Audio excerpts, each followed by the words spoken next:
Cluck, cluck, cluck. Cluck, cluck, cluck.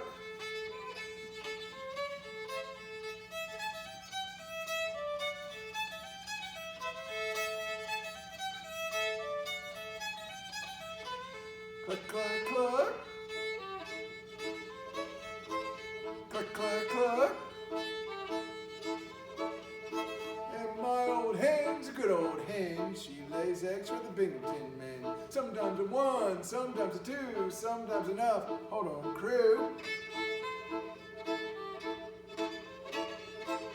Cluck, cluck, cluck.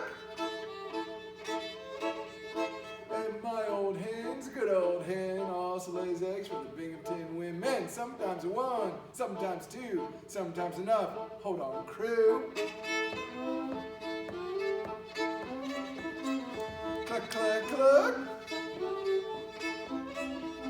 And my old hen's a good old hen. Also lays eggs for the Binghamton children. Sometimes one, sometimes two, sometimes three, sometimes four, sometimes five, sometimes six, sometimes seven, sometimes eight, sometimes nine, sometimes 10. That's enough for the Binghamton children.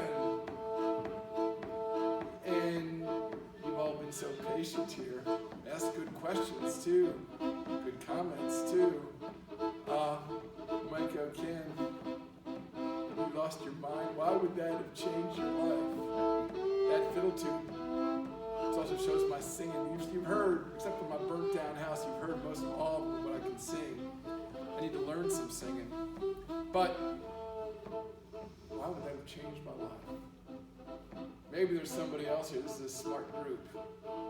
Is there anybody else who remembers where they were on February 29th, a leap year day in 1996? It was a Thursday, I'll tell you that. Can you recollect where you were? We're going to do it 28 years ago. I remember because I was in a place called Binghamton, Alaska. I was starting to be the fiddling poet, doing this job that I do. And explain how this happened. And when last you knew, I was a college professor in Nome. I got really sick. I had an illness time out there, and the illness was life-changing. I lost my tenure-track job because I had joint pains where I couldn't walk, I couldn't play fiddle, I couldn't type. I had a bunch of bad years. This was in my 30s when I was like a rising academic, and I just couldn't do anything. And I did get on the other side of it, blessedly.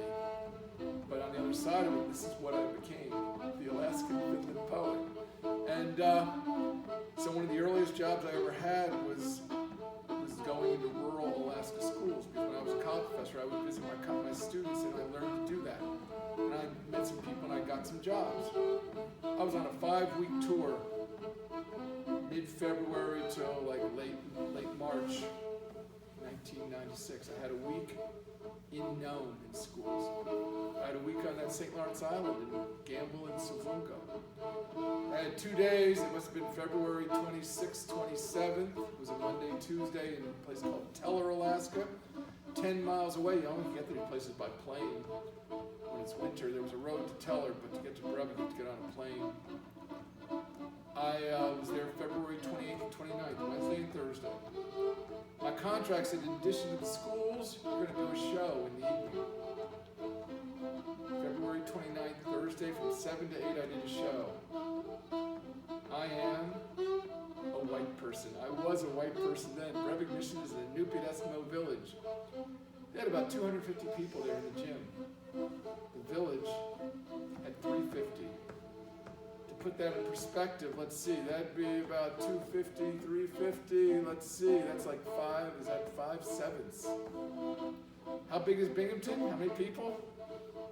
Probably not. What's that? 48 now? 50, let's say 50,000? Yeah.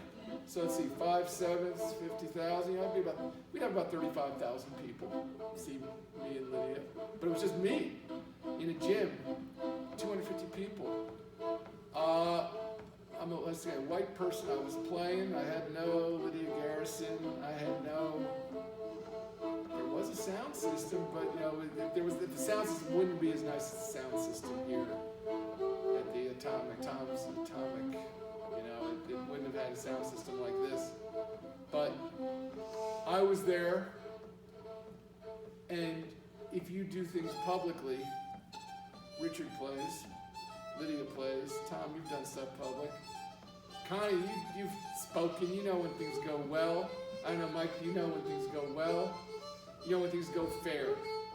You know when things go poorly. You know when you're in that other realm that's really like worse than worse. The clock doesn't move, everything's just is haywire, and that's what it was like in Brebbing Mission. The parenting skills were not great. Imagine just a white guy speaking, kind of gym floor with a full bleachers with kids running around, crawling through my legs. It had dawned on me, or I had learned, you know why there were so many people there? At 8 o'clock there was going to be a raffle. I was an hour opening act for a 30-second raffle that we were going to give somebody $50. They didn't care, and it showed. And I played, I read, I talked, and I sweated. And I played this fiddle tune.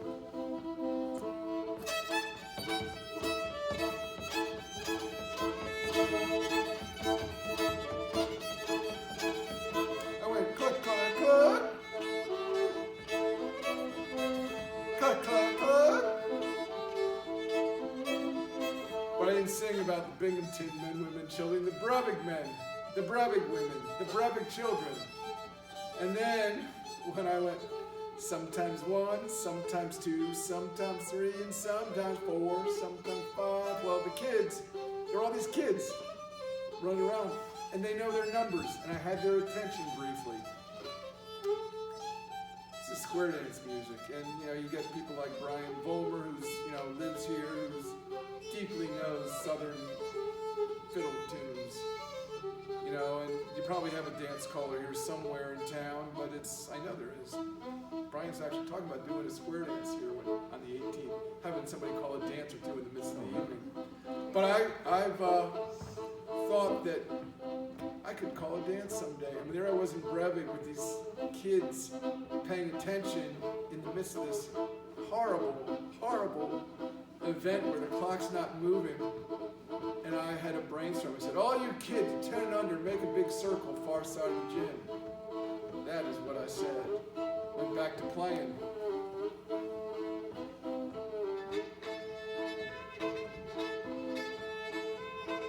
And I looked up. The kids had made a circle on the far side of the gym, which is great. Then I had to think quick because I had to have them do something. All hold hands and go to the left. That's what I said. They all went to the left. Keep holding hands, go to the right. They went to the right. Now I could have kept them going left and right ad infinitum, but then I had the next brainstorm, bigger brainstorm than I've ever had.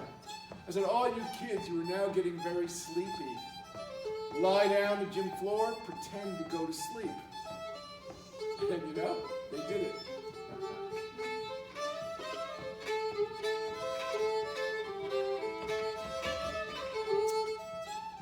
And a lesser fiddling poet might have let him sleep, but I had another brainstorm.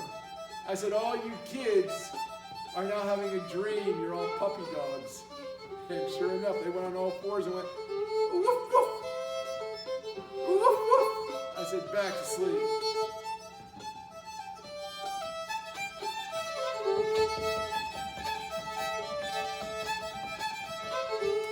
I said, you're having another dream, you're all kitty cats.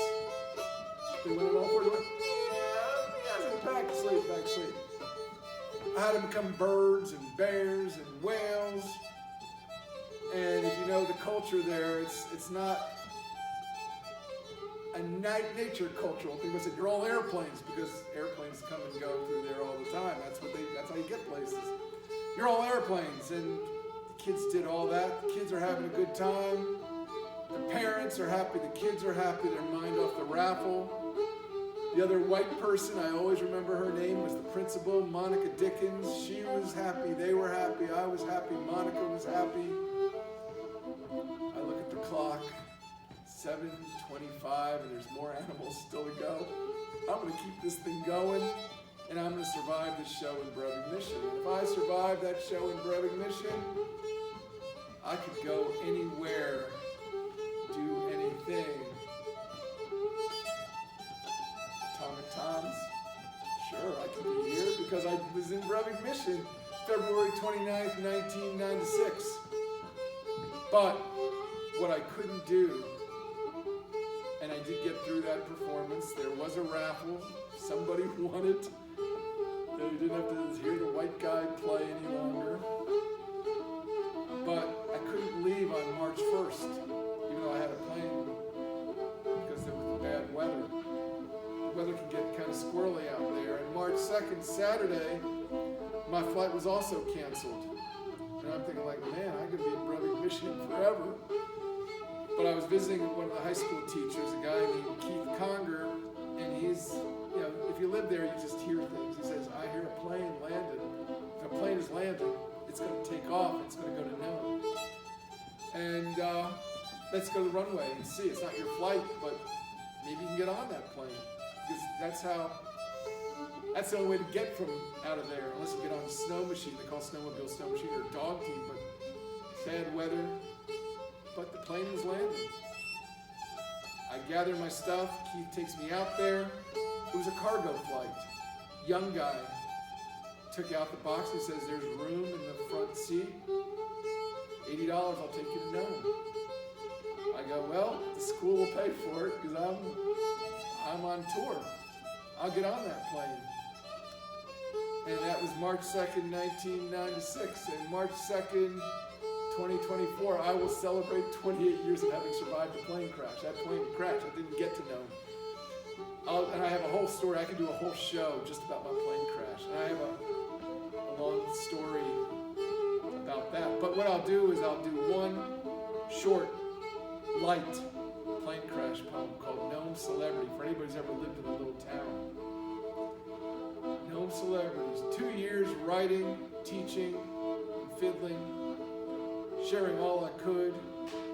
I was known in Nome maybe as one of the crazies who rode a bike winter long. Then I went from a plane crash. Old timers I didn't think knew me now greet me by name. I saw how others watched and whispered. I let drunks touch me for luck. Some poems like that, when meat was meat, you can make up. You can't make up shit like that. You know, it's like I plane crash. I'm very, very, very, very, very lucky. I should have been dead. I was only a passenger. Pilot lived. Plane was totaled. In my car back there, if you asked me nice on January 18th, I kept plane crash pictures. When I'm in the high schools, I tell the kids, if they're being unruly, I say, if you're quiet, I'll show you the plane crash pictures. And they get quiet, and I show pictures, and we end up doing a writing exercise with the plane crash pictures. Anyway, that knowing that I could survive that show in Breivik Mission, I could go anywhere and do anything. And then I survived the plane crash, and I really could do anything. I feel like I'm so lucky, and I'm very lucky to have met Lydia, who was, for now, happy to be playing with me, and happy that I reconnected with Connie, who said, there's a place, Atomic Tom's, that we can do something at, and I'm happy that I got to meet Tom and Mike, get to meet Richard tonight. I gotta finish this tune, because this is the tune that changed my life.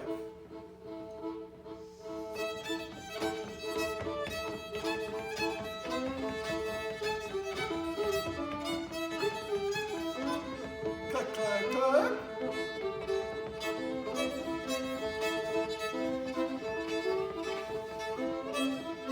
And my old hen's a good old hen. She lays eggs for the Binghamton man. Sometimes one, sometimes two, sometimes enough for the whole darn crew. My old hen, she clucks a lot. Next time she clucks, she'll cluck in the pot. Last time.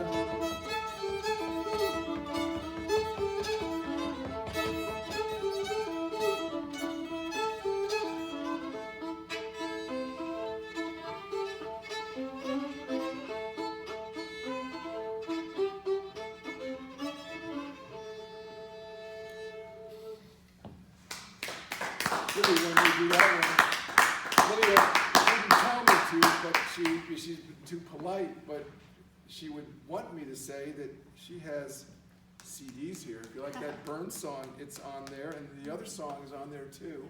Cool. And she's got other songs that are really good on this. And she has another CD underneath that one. I got a few CDs and books. I got a novel that just came out, now entering Alaska time, and I showed Tom, I got the 8 volumes of Trump sonnets. Okay, I was hoping you had told him that. Yeah. That's